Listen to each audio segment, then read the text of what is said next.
In this video, we're going to talk about how to write an equation that expresses the following relationship.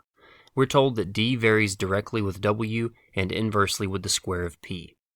And so this problem may look like there's a lot going on and it may look complicated, but really it's not too bad if you just break it down and kind of follow this general template. Whenever I see a problem like this, I instantaneously say, okay, d is the thing that we know varies directly with something and inversely with something else.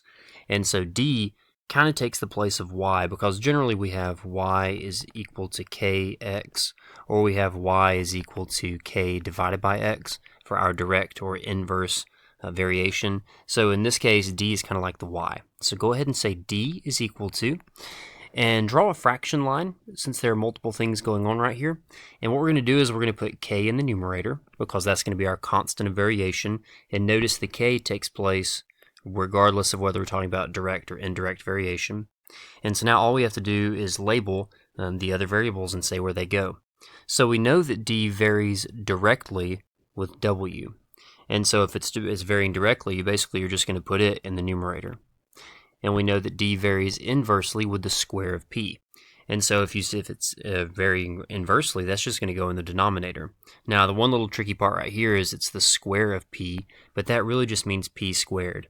And so that's going to be what it is related to inversely. So we're going to put p squared in our denominator. And so that's going to be our answer. D is equal to k multiplied by w over p squared. And so that means the same thing as all those words in the problem. So just to kind of rehash in general, whatever the variable is that's varying directly, inversely, or both with different other variables, you put that first, kind of like in the place of y, and you put the equal sign and you draw your fraction bar, put the k, or the constant of variation in the numerator, and then anything that the original variable varies directly with, put it in the numerator as well. Anything that it varies inversely with, put it in the denominator.